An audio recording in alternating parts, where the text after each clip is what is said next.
companheiros aqui do canal Espiritismo do Século XXI. Mais uma vez, estamos aqui conversando sobre o início do cristianismo. Estamos conversando hoje no episódio 48 sobre Paulo de Tarso e os acontecimentos inerentes aos primeiros anos de difusão do cristianismo. Não se esqueça, porém, de se inscrever no canal, isso é importante. Também é importante que você clique no gostei, é importante que você clique no sininho para receber notificações, que divulgue, que participe, que comente a nossa conversa. Isso é bom. Isso ajuda-nos a disseminar o canal. Dando continuidade aos acontecimentos, nós estávamos falando no episódio anterior que Paulo de Tarso voltou da Espanha para Roma com a intenção de libertar João, o discípulo, o evangelista que estava com Pedro lá em Roma. Já falamos isso. Eu até lembro a todos vocês que estão conosco aqui que não se esqueça de vir até aos nossos episódios anteriores para poderem acompanhar a sequência cronologicamente sobre tudo o que está acontecendo durante os nossos relatos aqui nessa playlist Início do Cristianismo. Muito bem, Paulo de Tarso então e os cooperadores lá em Roma estava desenvolvendo as atividades normais. João voltou para Éfeso. Pedro, o Simão Pedro, já estava em Roma também. Entretanto, naquela manhã do dia 16 de julho de 64 depois de Cristo, a história fala em 18 de julho. Entretanto, aqui Emmanuel fala em 16 de julho do ano de 64. E rompeu um violento incêndio nas proximidades do grande circo de Roma. Ali, naquela região central, próximo ao circo de Roma, que é um local de atividades de distração, de festividades de Roma, começou um incêndio em toda aquela região do bairro localizado entre Célio e o Palatino. Esse incêndio começou nos armazéns repletos de materiais inflamáveis que estavam ali armazenados para manutenção, para distribuição para a população romana. Bom, isso houve uma propagação rapidamente, assombrosamente. Foram convocados muitos operários, homens do povo, para atenuar aquela violência de incêndio. Em vão, aquela turba numerosa, compacta, movimentou recursos para avaliar a situação, mas as labaredas continuavam subindo, sempre. Alastrou com um furor tremendo, deixando montões de escombros e ruínas por todo lado. Em pouco tempo, Roma inteira estava acometida de ver aquele sinistro espetáculo de incêndio. Esse incêndio de Roma, ele é citado em todas as referências da história antiga de Roma. E com isso, aquela agressão violenta, um furor violento e terrível, invadiu aquela cidade tremenda. Deu volta o Palatino, invadiu o Velabro, que é outra região de Roma. Aí, um dia inteiro, um incêndio avançando e as pessoas não conseguiam acabar com aquilo. O firmamento cobria-se de um fumo espesso iluminando grande parte das colinas com o clarão odioso daquele incêndio terrível. Aquelas elegantes construções do Aventino, do Célio, pareciam árvores secas de floresta em chamas. Ora, eu imagino uma cidade, era a maior cidade da Terra naquela época, imagine essa invasão do incêndio. Então, logo acentuou uma desolação das vítimas daquela enorme catástrofe. O incêndio de Roma estava disseminado. Já tinha se passado um dia. O incêndio chegou perto do Fórum Romano. Começou então o êxito de todo mundo com aquelas infinitas dificuldades, porque acumulavam pessoas nas ruas para todo lado. As portas das cidades congestionavam-se de pessoas tomadas de um profundo terror. Animais espavoridos corriam ao longo das vias. Era associado por alguns perseguidores invisíveis, vamos dizer assim. Prédios antigos de sólida construção ruíam, eram demolidos por aquele absurdo do incêndio. E todo mundo, todos os habitantes queriam fugir, mas fugir para onde? E a coisa ia piorando. Toda a zona de acesso à Via Ápia, em direção à Alba Longa, estava entupida de retirantes apressados, desiludidos. Das 14 circunscrições, tinha 14 circunscrições em Roma, eram divididas em regiões, em 14. Apenas 4 das 14 ficaram sem receber incêndio. 3 eram um aluvião de escombros fumegantes e outras 7 conservavam tão só alguns vestígios daqueles edifícios mais preciosos. Foi uma dizimação sem precedente. O imperador Nero não estava em Roma. Quando começou aquela fogueira da cidade, ele não estava. Ele estava em Anzio, ou Antinho, que é uma região retirada de Roma.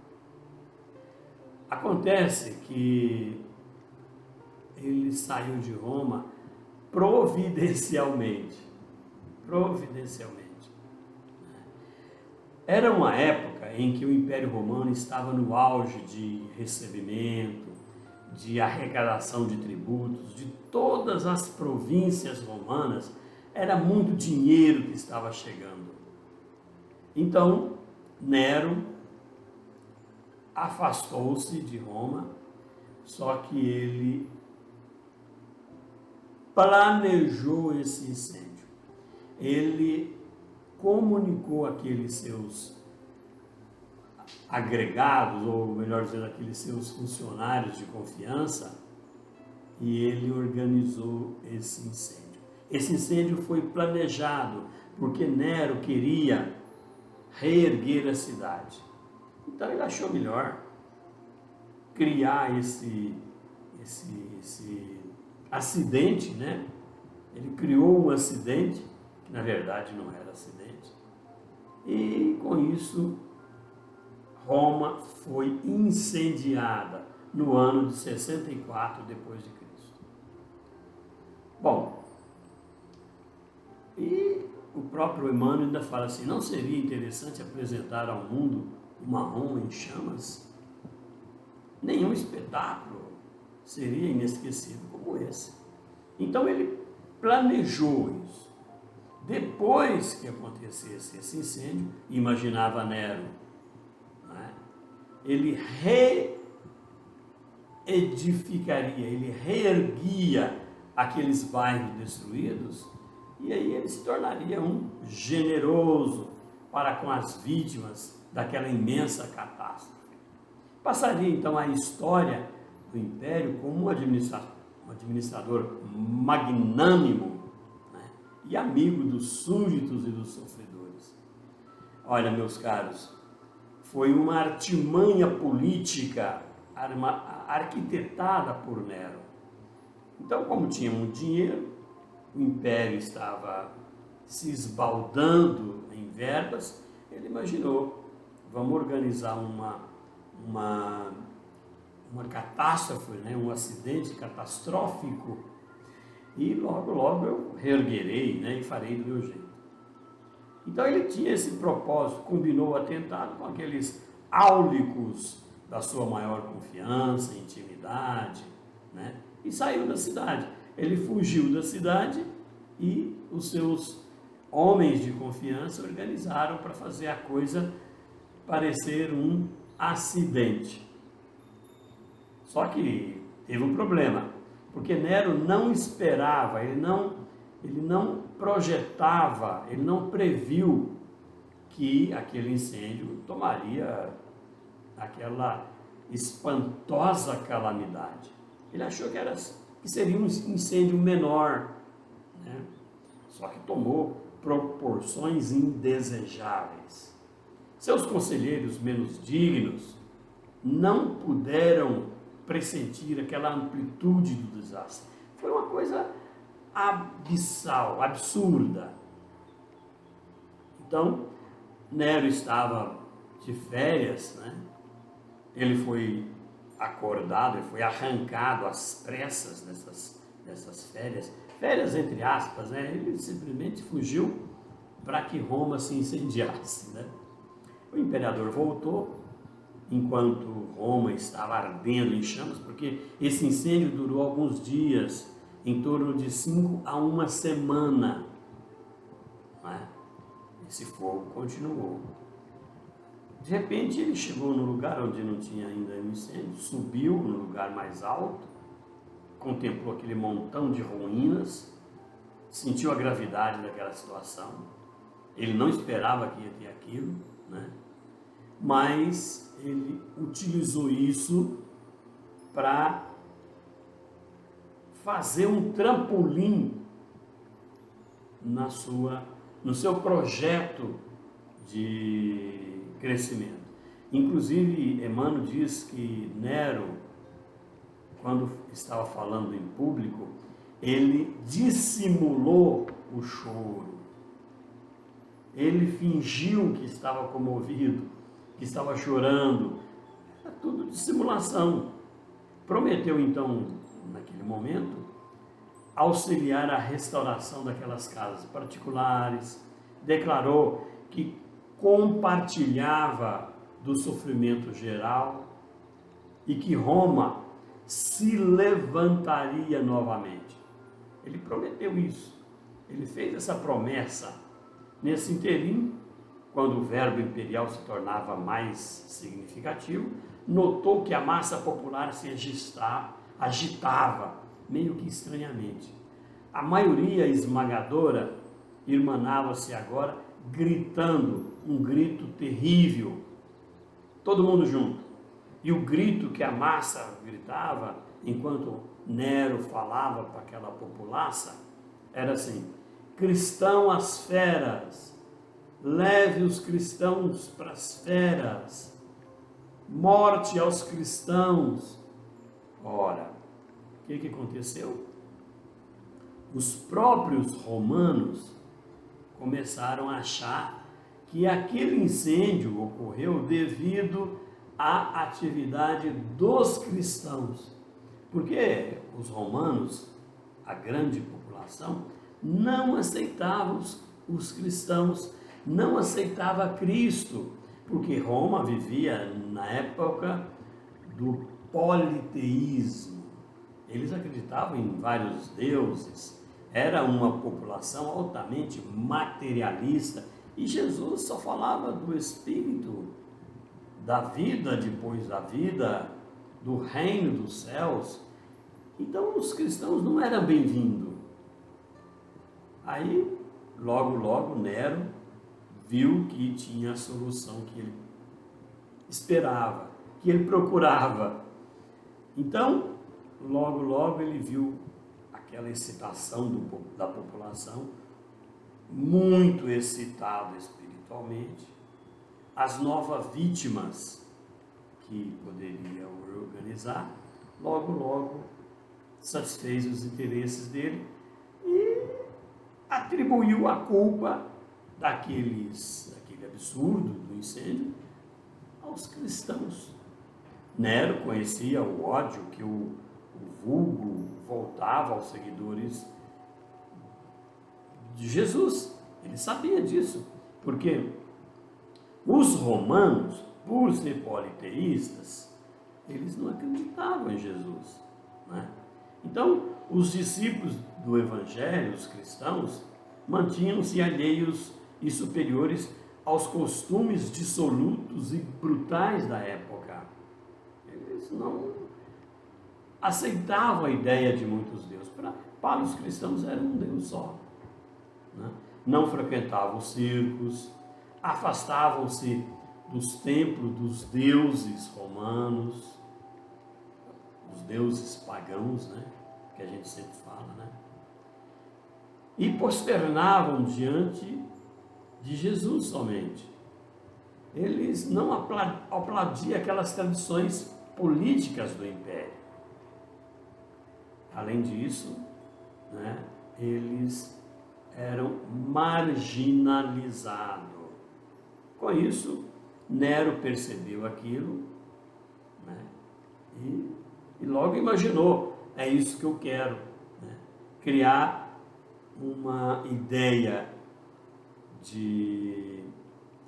falsa,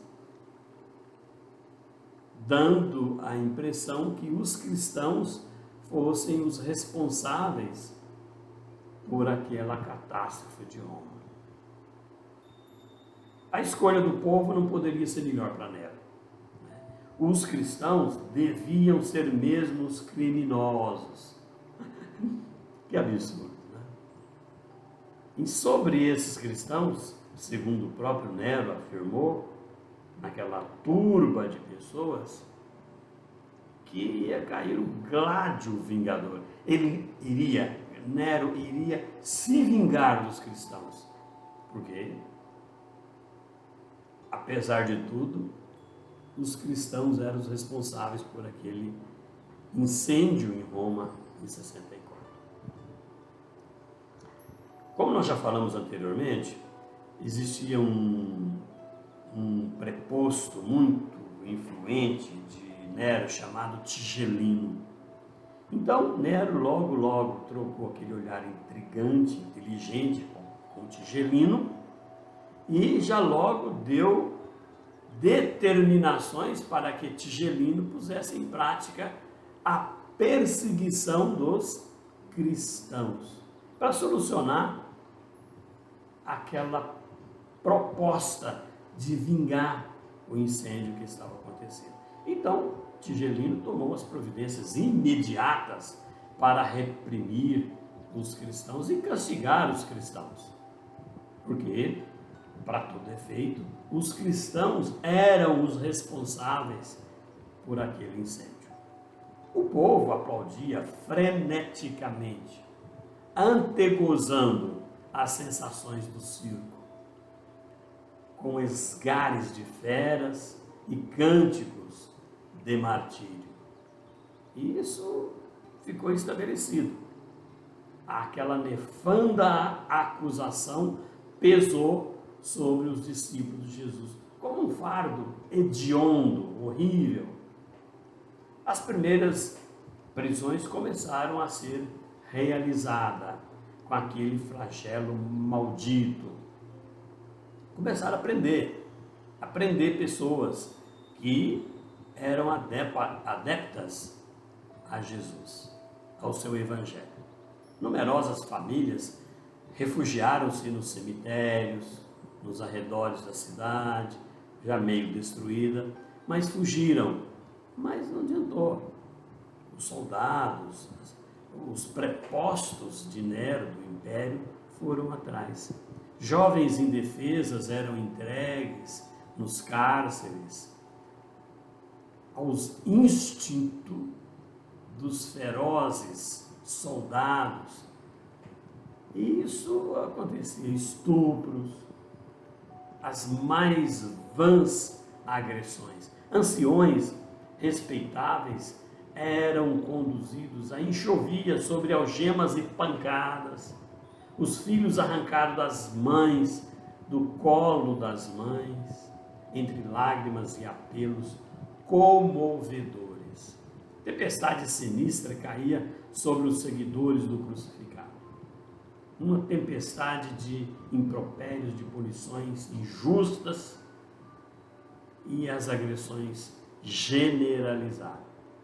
De nada valeram para Nero as ponderações de alguns patrícios ilustres, porque mesmo isso, alguns ilustres, pessoas respeitadas no meio social romano, pediam Nero para que Nero não fizesse isso. Nada adiantou, né?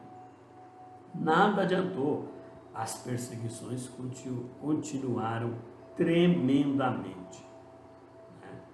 Então, com isso, aqueles que eram declarados suspeitos, eles eram presos. E Nero e seus áulicos imediatos deliberaram que se oferecesse ao povo o primeiro espetáculo no circo, levando as pessoas para o circo. Isso já foi em agosto de 64. Começou aqueles espetáculos em que os cristãos eram presos e soltos no circo, no picadeiro do circo, e ao mesmo tempo soltava as feras das grades para que comessem aquelas pessoas até a morte. As demais vítimas, né? Todos os prisioneiros que chegassem no cárcere, depois da festa inicial, serviriam de ornamento aos futuros regozijos à medida que a cidade pudesse. Então era como se fosse uma festa, o sacrifício daqueles cristãos, né? Para isso, logo o circo foi reorganizado e aquele espetáculo era feito nos circos, né? Que até hoje ainda existem resquícios do circo romano, né? O imperador desejava satisfazer o povo, aquele povo ignorante, ele queria satisfazer, alimentando aquela ideia de vingança e satisfazendo aqueles caprichos absurdos que ele, imperador, tinha, e o povo também. A primeira carneficina, destinada a distrair o ânimo popular, foi levada a efeito naqueles jardins imensos do Império, lá em Roma, naquela parte que ainda não tinha sido destruída pelo incêndio. Então, naqueles jardins eram presos nas cruzes, nos postes, e as pessoas eram incendiadas. Ao mesmo tempo, usava também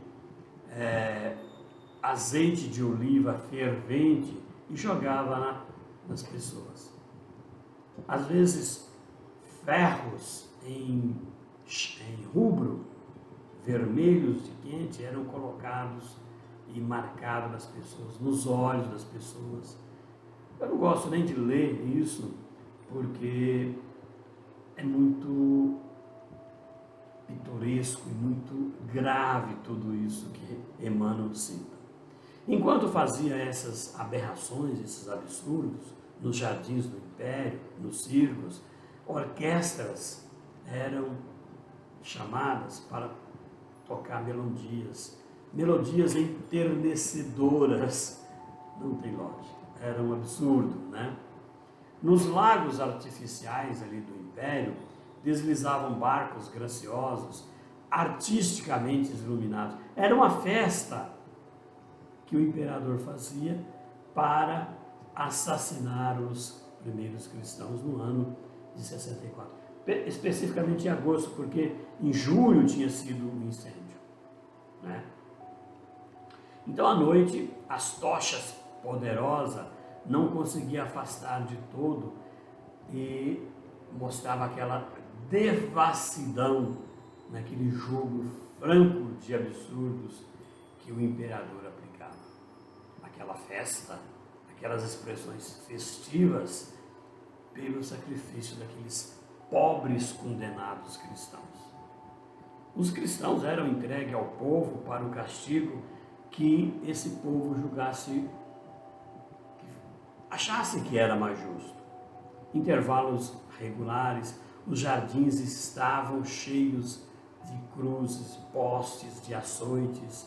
Numerosos instrumentos eram usados para a flagelação.